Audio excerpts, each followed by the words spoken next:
Assalamualaikum everybody, welcome back to my channel. मेरा नाम है Rihan and today we are here with a new tutorial. तो guys आज हम पढ़ेंगे साइंस मोस्ट एक्सपेक्टेड क्वेश्चन। ये सीरीज़ होगी एमसीक्यू की फॉर्मेट में। एज ऑलवेज हम एमसीक्यू के फॉर्मेट में सीरीज़ लेके आ रहे हैं। तो आज की हमारी सीरीज़ एमसीक्यू की फॉर्मेट में रहेगी। इसमें हम जो क्वेश्चन पूछेंगे वो साइंस से पूछेंगे, ठीक है ना। हम देखते हैं, अगर हम देखें तो साइंस का हम मेजर पोर्शन देखें तो स्पेस साइंस आ जाती है, आर्टिफिशियल इंटेलिजेंस आ जाती है। उसके बाद हम देखें तो science and technology already science का मेजर पोर्शन है। और फिजिक्स केमिस्ट्री एंड बायोलॉजी की बेसिक बात करें तो ये भी इससे भी क्वेश्चन पूछे जा चुके हैं।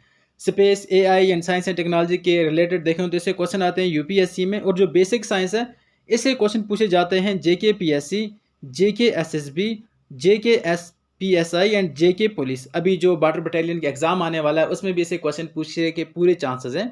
हमारा पार्ट 1 होने वाला है, हमने इसको डिटेल में लाने की कोशिश किया। पार्ट 1 लाएंगे, फिर पार्ट 2 लाएंगे, और जो भी इससे पहले क्वेश्चन आ चुके हैं एग्जाम में हम यहाँ पे कलेक्ट करने की कोशिश करेंगे, ठीक है ना। एज एक्सपेक्टेड बहुत ज़्यादा मज़ेदार सीरीज़ होने वाली है, तो आप एंड तक हमारे साथ बने रहें। आगे बढ़ने से पहले कहेंगे कि आप अपने सुल्तान को मोहब्बत बख्शो, वीडियो को लाइक करो और चैनल को सब्सक्राइब करो। तो चलिए स्टार्ट करते हैं आज का पहला क्वेश्चन। देखो हमारा रूल वही रहने वाला है। रूल क्या होगा, मैं यहाँ पे क्वेश्चन पढ़ूंगा, आपको 2 से 3 सेकंड का टाइम मिलेगा, आप उसका आंसर देंगे और यहाँ पे मैं फिर उसको एक्सप्लेन करने की कोशिश करूंगा। क्वेश्चन नंबर फर्स्ट पहले देख लेते हैं। देखो क्वेश्चन नंबर फर्स्ट क्या है, which of the following cell can change its shape. आपको बताना है कि कौन सा सेल अपनी शक्ल चेंज कर सकता है, अपनी शेप चेंज कर सकता है। आपके पास ऑप्शन है white blood cell, egg cell, red blood cell या ऑल ऑफ द अबव। तो इसका राइट आंसर आ जाएगा ऑप्शन है व्हाइट ब्लड सेल।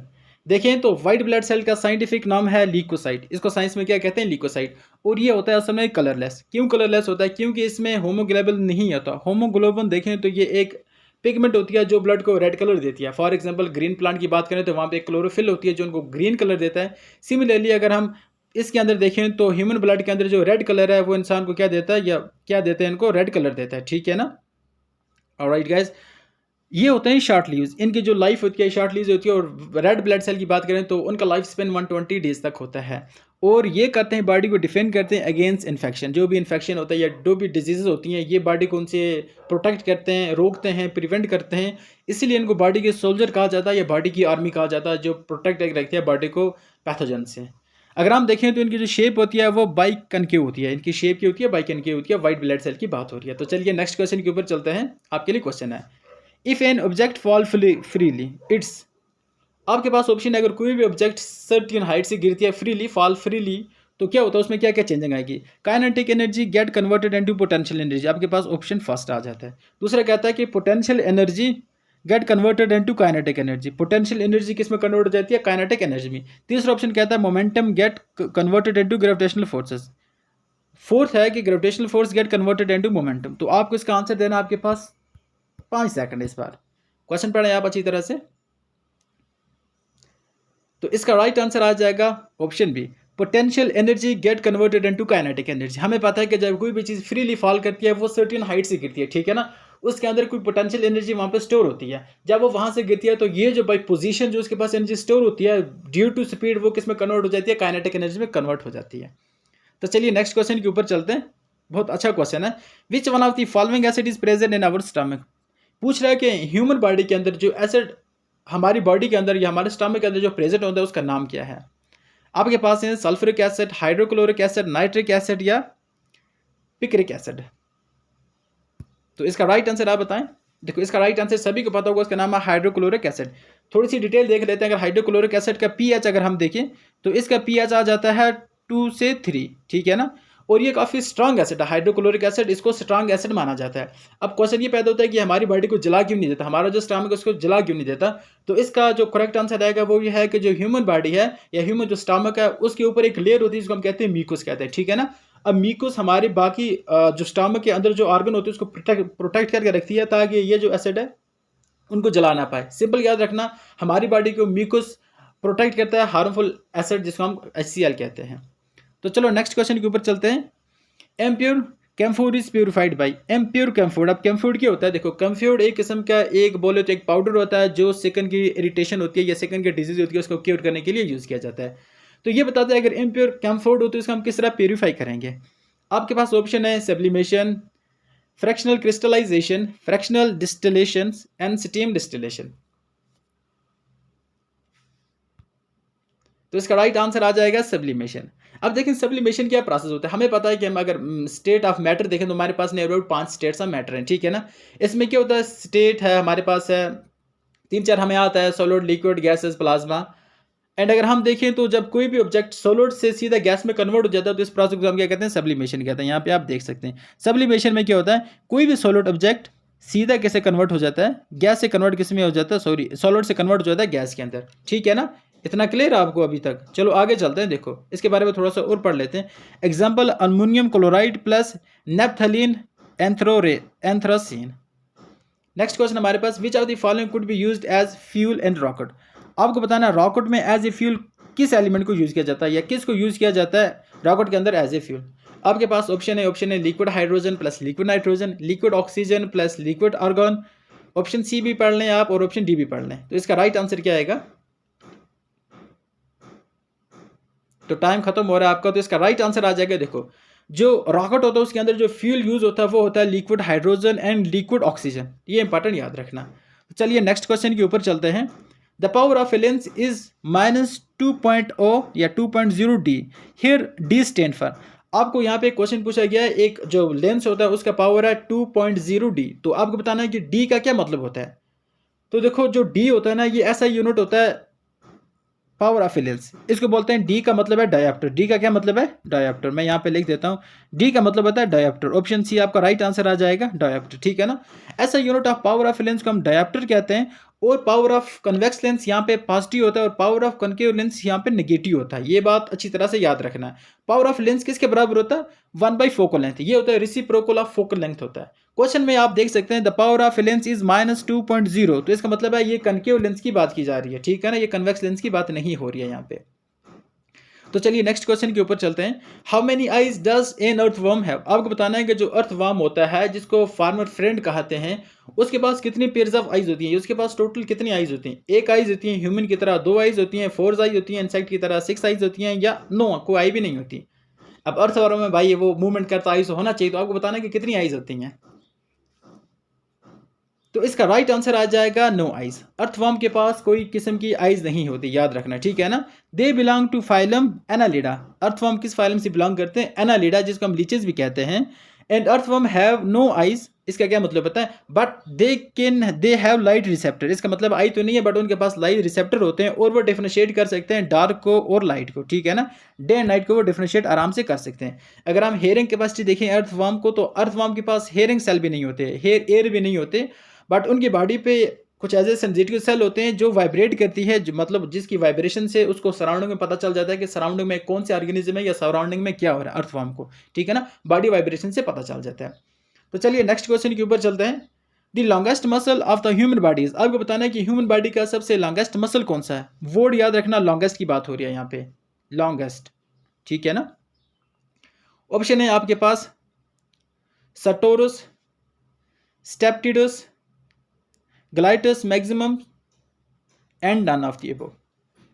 तो इसका राइट क्या आंसर आ जाएगा, the longest muscle of the human body is sartorius. क्या नाम है इसका, स्टार्टोरस। अगर हम बॉडी का लार्जेस्ट मसल देखें या बिगेस्ट मसल देखें तो उसका नाम आ जाता है स्टैपिडस। स्टैपिडस है बिगेस्ट मसल, लार्जेस्ट मसल, और लॉन्गेस्ट मसल हमारे पास ये वाला आ जाता है, ठीक है ना, सार्टोरस।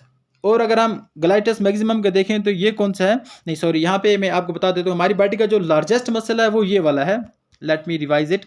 लार्जेस्ट मसल हमारे पास है ग्लाइटस मैक्सिमस, ये लार्जेस्ट मसल है। उसके बाद लॉन्गेस्ट मसल देखें तो फर्स्ट वाला है, और अगर हम स्मॉलेस्ट मसल देखें तो ऑप्शन बी आ जाता है। ऑप्शन बी क्या है, ये स्मॉलेस्ट है, ठीक है ना। यहाँ पे मैं मार्क भी कर देता हूँ पेन से, स्टेपिडस ये स्मॉलेस्ट मसल है, याद रखना। नेक्स्ट क्वेश्चन के ऊपर चलें। Which of the following is not a member of chlorophyceae. Chlorophyceae का कौन सा नीचे मेंबर नहीं है। देखो क्लोरोफाइसिया का क्या मतलब होता है, ग्रीन एल्गे को हम क्लोरोफाइसिया कहते हैं, ठीक है ना। आपको यहाँ पे बताना है कि उसका कौन सा मेंबर नहीं है। कॉलोरा, कारा, वोल्वॉक्स, लेमिनीरिया एंड गोलेरपा। तो इसका राइट आंसर आ जाएगा ऑप्शन सी। ऑप्शन सी क्या आ जाएगा, इसका राइट आंसर आ जाएगा लेमिनारिया। देखो अगर हम इसको देखें क्लोरोफाइसिया, अगर हम देखें इसका कॉमन नाम आ जाता है ग्रीन एल्गे, और इसको एग्जाम्पल देखें तो आपको ओथ्रॉक्स मिलेगा, इसकी ओलोथ्रॉक्स मिलेगा, स्पाइरो वगैरह इसके एग्जाम्पल में आ जाएंगे। अगर हम देखें तो लैमिनेरिया क्या होता है, ये ब्राउन एल्गी होता है, याद रखना ये ब्राउन एल्गी है, तो आप इसके एग्जाम्पल भी देख सकते हैं। और जो रेड एल्गी होता है उसका नाम क्या होता है, उसका नाम होता है रोडोफाइटा। क्या होता है उसका नाम, राइडोफाइटा होता है। आगे चलें नेक्स्ट क्वेश्चन के ऊपर। Vitamin D is highest in, आपको बताना है कि विटामिन डी सबसे ज्यादा किसके अंदर होता है। आपके पास 4 ऑप्शन है, आप जल्दी से आंसर करें इसका। तो इसका राइट आंसर आ जाएगा option C, cod liver. Vitamin D किसके अंदर सबसे ज्यादा होता है, कॉड लीवर के अंदर सबसे ज्यादा होता है, ठीक है ना। इसको कहते हैं कल्सीफेरस, साइंटिफिक नाम है। इसकी डिफिशियंसी से रिकट हो जाती है और बच्चों में ऑस्टोमलेशिया हो जाता है। बच्चों में रिकट हो जाती है और जो बड़े होते हैं उनमें ऑस्टोमलेशिया हो जाता है। आप देखो यहाँ पे सोर्सेज हैं किसके, विटामिन डी की सोर्स है। जिस तरह आपको सनलाइट मिलेगी एक सोर्स है, जिस तरह सनलाइट आपको एक सोर्स मिलेगा, उसके बाद कॉड लीवर जिसमें सबसे ज़्यादा विटामिन डी होता है, उसके बाद रॉ मिलेगा आपको मिलेगा, आपको यहाँ पे मशरूम मिल जाएगा, एग मिल जाएगा, फिश मिल जाएगी, टोना फिश, ये सब कुछ जो है ये किसके सोर्स है, ये विटामिन डी के सोर्सेज हैं। आगे चलते हैं। यहाँ पे क्वेश्चन है, हमने ऑलरेडी ये पढ़ा, if the lens has a capacity of -2 dioptre. याद रखना एक हमारे पास लेंस है, उसकी कैपेसिटी कितनी है, -2 डायोप्टर है। तो आपको बताना है कि उसकी फोकल लेंथ कितनी होगी, ठीक है ना। हमने पढ़ा था डायोप्टर, यहाँ पे मैं ले लेता हूँ, देखो थोड़ा सा मैं जूम करके यहाँ पे आपको बताने की कोशिश करूँगा। मैं ये पेन यूज़ करता हूँ। देखो अगर हम डायोप्टर की बात करें तो डायोप्टर किसके बराबर होता है, 1 फोकल लेंथ, ठीक है ना। देखो या हम बोल सकते हैं कि फोकल लेंथ किसके बराबर होगी, 1 डायोप्टर। इतना क्लियर है। देखो फोकल लेंथ इक्वल टू हम लिखेंगे यहाँ पे डायोप्टर कितना दिया गया, 1/-2d, ठीक है ना। तो यहाँ पे हम लिखेंगे माइनस ऊपर ले आएंगे और यहाँ पे नीचे 2d लिख सकते हैं, ठीक है ना। 1/2 किसके बराबर होता है, 0.5 के बराबर होता है। याद रखना जब आप इसकी फ्रैक्शन काटोगे, जब ये डेसिमल में कन्वर्ट करोगे तो इसकी वैल्यू क्या आ जाएगी, 0.5, मगर ये माइनस होगा क्योंकि यहाँ पे जो वैल्यू दी गई है वो माइनस है। और इसका यूनिट हो जाता है फोकल, जो होता है ना एफ, फोकल लेंथ का जो यूनिट होता है वो मीटर होता है। तो इसका राइट आंसर आ जाएगा 0.5 मीटर। अगर हम देखते हैं यहाँ पे इसका आंसर मेंशन्ड है या नहीं मेंशन्ड है, पहले देख लेते हैं। पहला ऑप्शन है यहाँ पे 10 सेंटीमीटर, 45 नहीं, ये नेक्स्ट निकाल दिया, यहाँ पे देख सकते हैं आप। इसका +2 मीटर, -2 मीटर, +0.5 मीटर या -0.5 मीटर हमने यहाँ पे अभी कैलकुलेट किया। तो इसका राइट आंसर आ जाएगा दिस वन, ठीक है ना। इसका क्या राइट आंसर आ जाएगा, देख सकते हैं यहाँ पे, लेट मी हाईलाइट, कुछ गड़बड़ी चल रही है, यहाँ पे देख सकते हैं, ठीक है ना। आगे चलते हैं। The maximum distance of clear vision for a normal human eyes, आपको बताना है कि जो मिनिमम डिस्टेंस है, sorry it's not maximum it's minimum, जो ह्यूमन का मिनिमम डिस्टेंस है या नियर पॉइंट है वो कितना है। आपके पास ऑप्शन है 10 सेंटीमीटर, 15 सेंटीमीटर, 45 या 25 सेंटीमीटर। तो इसका राइट आंसर आ जाएगा ऑप्शन बी, 25 सेंटीमीटर, ठीक है ना। इफ आई एम राइट तो ये 25 सेंटीमीटर आ जाता है, ठीक है ना। देखो अब आई की डिफेक्ट होते हैं मोस्टली 3-4 होते हैं, जिस तरह मायोपिया होता है, हाइपरमाइट्रोपिया होता है, प्रेसबायोपिया होता है और एस्टिग्मेटिज्म होता है। मायोपिया को दूसरा नाम देते हैं नियर साइटनेस। इसमें क्या होता है, एक बंदा दूर नहीं देख सकता, बस वो करीब की चीज़ें ही देख सकता है, मतलब उसको लॉन्ग साइट, मतलब वो दूर तक नहीं देख सकता। असल में क्या होता है, उसका जो रेटिना होता है वहाँ पे इमेज नहीं बनती, बल्कि रेटिना से पहले इमेज बन जाती है। अब इसको करेक्ट किस तरह किया जाता है, इसको किया जाता है कन्वेक्स लेंस से, कनकेव लेंस से, सॉरी याद रखना myopia is corrected bye concave lens. Hypermetropia में क्या होता है, एक बंदे की इमेज आगे नहीं बनती, मतलब फॉर एग्जांपल रेटिना पे नहीं बनती, पीछे बन जाती है, उसको आगे वाला मतलब करीब की चीज़ें नहीं दिखती, उसको दूर की चीज़ें दिखती हैं। अगर वो बुक पढ़ना चाहेगा तो वो बुक को बहुत दूर रखेगा अपने से, तभी वो बुक पढ़ पाएगा, ठीक है ना। तो ऐसी बीमारी को हम कहते हैं हाइपरमेट्रोपिया। अब ये किसी ठीक हो जाता है, ये ठीक हो जाता है कन्वेक्स लेंस से, याद रखना किसी हो जाता है ये ठीक, कन्वेक्स लेंस से हो जाता है। तीसरा होता है प्रेसबायोपिया। देखो ये किसी प्रॉब्लम हो जाती है, ये एजिंग की वजह से प्रॉब्लम होती है। जब इंसान एजेड हो जाता है तो उसका जो power of accommodation of eyes होती है वो लूज हो जाती है। जो power of accommodation of eyes होती है वो अच्छी तरह से फोकस नहीं कर पाती, जब फोकस नहीं कर पाती तो इमेज अच्छी तरह से रेटिना पे नहीं बन पाती। तो आप ये याद रखो कि ये किसकी वजह से हो जाती है, ये एजिंग की वजह से होती है प्रेसबायोपिया, ठीक है ना।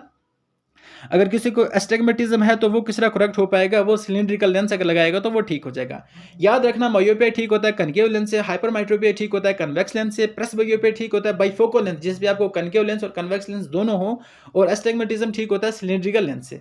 तो चलिए नेक्स्ट क्वेश्चन के ऊपर चलते हैं। The velocity of sound in moist air is more then in dry air because, आपको बताना इसका रीजन क्या है। मोस्ट एयर क्या है, तो इसका राइट आंसर आप बताएं। लेस प्रेशर होता है मोस्ट एयर में, more density than dry air, less density than dry air, more pressure than dry air. तो इसका राइट आंसर आ जाएगा option C, less density than dry air.